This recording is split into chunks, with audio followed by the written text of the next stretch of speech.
جو بندہ ختم نبوت کا انکار کرے وہ بھی کافر ہو جاتا ہے۔ رب ذوالجلال نے ہمارے آقا و مولا جناب محمد رسول اللہ صلی اللہ علیہ وسلم کو خاتم النبیین بنایا، آخری نبی بنایا ہے۔ حضور نبی بھی ہیں، رسول بھی ہیں اور خاتم النبیین بھی ہیں۔ جتنے نبی اور رسول آئے، آغاز جو ہوا نبوت اور رسالت کا حضرت آدم علیہ السلام سے، اور اختتام ہمارے آقا و مولا جناب محمد رسول اللہ پہ ہوا ہے۔ حضور فرماتے ہیں کہ یہ جو قصر یہ نبوت ہے یہ ایک عمارت کی طرح ہے۔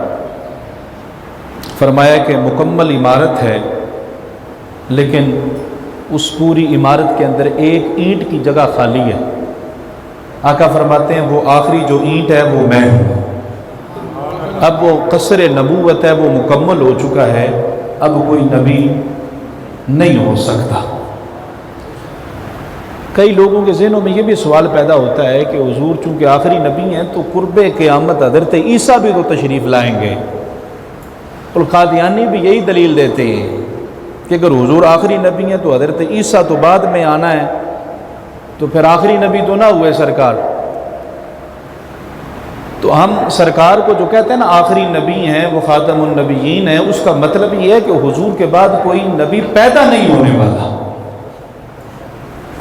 یہ مطلب نہیں ہے کہ جتنے نبی آئے اللہ نے ان کی نبوتوں کو چھین لیا ہے، ان کی نبوتیں ختم ہو گئیں، ایسا معاملہ نہیں ہے۔ اللہ جس کو نبوت عطا فرما لیتا ہے پھر لیتا نہیں ہے واپس۔ ولایت دے کے واپس لی جا سکتی ہے۔ ایسا ہو سکتا ہے کہ بندہ ولی ہو اور اس سے ایسی خطا اور غلطی ہو جائے کہ وہ مرتبہ ولایت سے گر جائے، ولایت اس سے چھین لی جائے، لیکن ایسا نہیں ہے کہ اللہ تعالیٰ جس کو نبوت کے مرتبے سے سرفراز فرمائے اور پھر اس سے نبوت چھین لے اور وہ ایک عام انسان بن جائے، ایسا نہیں ہوتا۔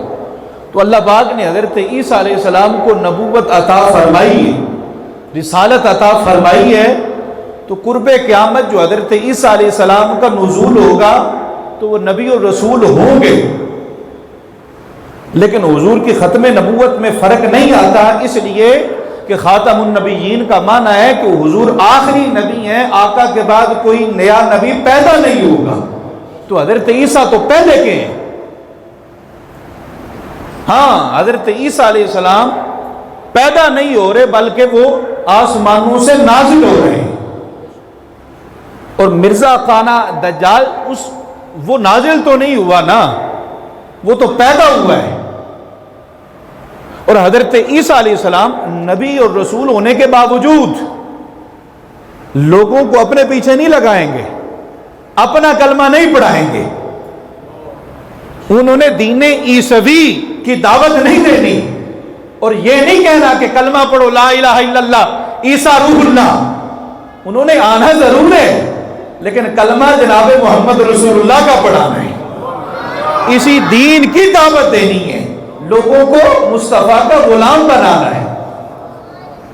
تو حضرت عیسیٰ علیہ السلام نبی اور رسول ہوں گے، اس میں کوئی شک نہیں ہے، لیکن خاتم النبیین کا مطلب یہ ہے کہ کوئی نبی سرکار کے بعد پیدا نہیں ہونے والا ہے۔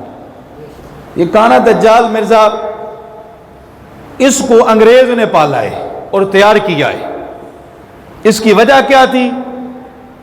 انگریز کو جہاد سے بڑا ڈر لگتا ہے، کیونکہ مسلمان اسلام کی خاطر، دین کی خاطر، اعلاء کلمت الحق کی خاطر اپنی جان کا نذرانہ بھی پیش کر دیتے ہیں۔ مسلمان ڈرتا نہیں ہے، کافر جان دینے سے بڑا ڈرتا ہے۔ یہ جو جذبہ جہاد ہے نا، انگریز چاہتا ہے یہ مسلمانوں کے سینوں سے ختم ہو جائے۔ تو انگریز حکومت نے یہ مرزا قادیانی کو تیار کیا۔ اس لیے سب سے پہلے مرزا قادیانی نے کیا کیا؟ اس نے کہا کہ یہ جہاد اب ختم ہو گیا، اب جنگ و جدال نہیں کرنی ہم نے، اب قتال نہیں ہوگا، اب میں آ گیا ہوں، اب دین کو جہاد کی اور قتال کی، جنگ کی ضرورت نہیں رہی۔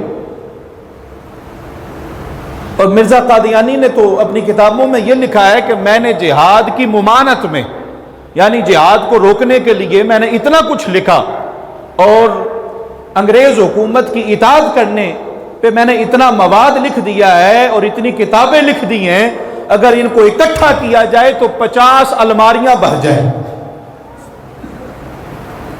یعنی اتنی کتابیں اس نے لکھی، کیا کہ جہاد کی اب ضرورت نہیں رہی، جہاد جو فرض ہے اس بات پہ، اور انگریز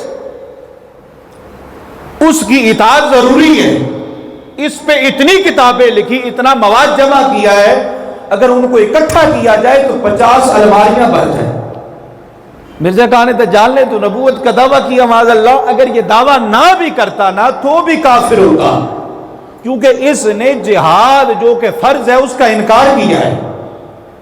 جس طرح انسان نماز کا انکار کر دے تو کافر ہے، زکوٰۃ کا انکار کرے، حج کا، روزے کا انکار کرے، تو اسی طرح جہاد بھی فرض ہے، اس کا انکار کرنے والا بھی کافر ہو جاتا ہے۔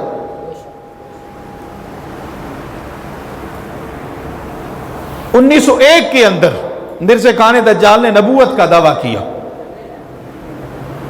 ہمارے علماء نے اس کا بڑا رد کیا۔ حضور پیر مہر علی شاہ صاحب، پیر سید جماعت علی شاہ صاحب سر فرست ہیں، انہوں نے بلایا، اور یاد رکھیں یہ ایسا دجال ہے کہ جو بندہ نبوت کا دعویٰ کرے، حضرت امام اعظم ابو حنیفہ رحمۃ اللہ تعالیٰ کے دور کے اندر بھی ایک بندے نے نبوت کا دعویٰ کیا تھا، اور اس نے کہا کہ میں آپ کو دلیل پیش کروں گا کہ میں نبی ہوں۔ حضرت امام اعظم ابو حنیفہ رحمۃ اللہ تعالیٰ نے فتویٰ جاری فرمایا، آپ فرمانے لگے کوئی بندہ اس سے اس کی نبوت کے بارے میں دلیل نہیں مانگے گا۔ کہا کیوں؟ آپ فرمانے لگے من طلب منہ علامتا فقد کفر، جو بندہ اس کے پاس جا کے کہے تم نے دعوی نبوت کیا تو اپنے اس دعوے پہ دلیل دو، فرمایا وہ بندہ بھی کافر ہو جائے گا۔ یہ بندہ تو کافر ہے ہی ہے جو جا کے شک کرے اور سوچے کہ شاید یہ بھی نبی ہے اور اس سے دلیل مانگے۔ امام اعظم ابو حنیفہ فرمانے لگے وہ بھی کافر۔ فرمایا دلیل کیا ہے؟ آپ فرمانے لگے سرکار کا فرمان ہے انا خاتم النبیین لا نبی بعدی، میں آخری نبی ہوں، میرے بعد تو کوئی نبی ہو ہی نہیں سکتا۔ تو جب سرکار کے بعد کوئی نبی نہیں ہو سکتا تو جو دعویٰ کرے اور اس کے پاس اگر کوئی چلا جائے دلیل لینے کے لیے تو فرمایا وہ بندہ بھی کافر ہے۔ اس نے سرکار کے فرمان کو جھٹلا دیا ہے، سرکار کے فرمان میں اس نے شک کیا ہے۔ اللہ اکبر۔ ہمارے علماء نے بڑے شد و مد کے ساتھ اس کا رد کیا، جب تک یہ زندہ رہا ہے، اس کی زندگی کے اندر مرنے کے بعد بھی اور پاکستان کے قیام کے بعد بھی ہمارے علماء نے ایک تحریک چلائی 1953 کے اندر، بڑی زبردست قسم کی تحریک ختم نبوت کے حوالے سے چلی، لیکن ریاستی تشدد بڑا ہوا، وہ وقتی طور پہ تو ٹھنڈی ہو گئی، لیکن پھر بالآخر 1974 کے اندر ربوہ جو ریلوے اسٹیشن ہے وہاں پہ کسی نے نعرہ لگایا ختم نبوت زندہ باد کا، تو جو قادیانی گنڈے تھے انہوں نے اس آدمی کو بڑا مارا۔ وہ جب مارا گیا تو پورے پاکستان کے اندر پھر دوبارہ تحفظ ختم نبوت کی تحریک کا آغاز ہوا، اور حضرت مولانا شاہ من نورانی صدیقی علیہ الرحمہ آپ نے 30 جون 1974 کے اندر اسمبلی کے اندر آپ نے قرارداد یہ پیش کی کہ قادیانی مرزا یہ بھی کافر ہے اور اس کو ماننے والے بھی کافر ہیں۔ 2 مہینے بحث چلتی رہی، بھٹو کی حکومت تھی، بالآخر 7 ستمبر 1974 کے اندر متفق طور پہ یہ اسمبلی کے اندر قرارداد منظور ہوئی کہ قادیانی بھی کافر ہے اور اس کے ماننے والے بھی کافر ہیں۔ یہ یاد رکھیں کہ قادیانیوں کے 2 گروپ ہیں، ایک ربوہ گروپ ہے اور ایک لاہوری گروپ ہے۔ جو ربوہ گروپ ہے نا وہ قادیانی کو نبی مانتے ہیں، جو لاہوری گروپ ہے وہ نبی نہیں مانتے، وہ مرزا خان دجال کو مجدد مانتے ہیں۔ تو یہ جو لاہوری گروپ ہے نا، لاہوری گروپ صبح اسمبلی کے اندر یعنی 7 ستمبر کو یہ اسمبلی کے اندر بل منظور ہونے لگا تھا، تو 6 ستمبر کو یہ کراچی کے اندر حضرت مولانا نورانی صاحب کے پاس گئے اور کہنے لگے کہ حضرت ہم آپ کے لیے نذرانہ لے کر آئے ہیں۔ اور نذرانہ کتنا تھا؟ 1 کروڑ روپیہ اس دور کے اندر، 1 کروڑ روپیہ۔ سمجھتے ہو اس کی وقت کتنی ہے؟ ٹیبل پہ رکھا ہے 1 کروڑ روپیہ، اور کہنے لگے کہ حضرت آپ ہمیں کافر کہیں، آپ کے علماء بھی ہمیں کافر کہیں، لیکن اسمبلی کے اندر ہمیں کافر ڈکلیئر نہ کروائیں، بھائی یہ مہربانی فرمائیں۔ آپ کو ہم نہیں روکتے، آپ مساجد کے اندر کہیں، اپنے جلسوں کے اندر، اپنی محافل کے اندر ہمیں کافر کہیں، لیکن اسمبلی کے اندر ہمیں کافر منظور نہ کروایا جائے۔ یہ حضرت یہ تحفہ ہے، یہ نذرانہ ہے، یہ 1 کروڑ روپیہ ہے۔ آپ نے فرمایا تم بڑی دیر سے آئے ہو، ہمارا سودا ہو چکا ہے، ہمارا سودا تو ہو چکا ہے۔ انہوں نے کہا ہم سے پہلے بھی کوئی آ گیا ہے، ہم اور مال دیتے ہیں اگر یہ کم ہے۔ فرمایا نہیں، یہ مال اپنا لے جاؤ، ہم بازار مصطفیٰ میں بک چکے ہیں۔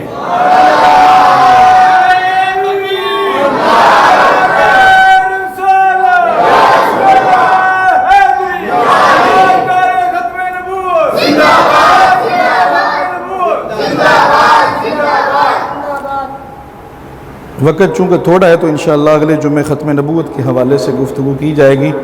یہ تمام لوگوں سے اپیل کی جاتی ہے کہ یہ جو قبرستان کمیٹی بنی ہے اس کے لیے کارڈ وغیرہ بنوا لیا جائے۔ اس کی فیس جو ہے وہ 1000 روپیہ ہے۔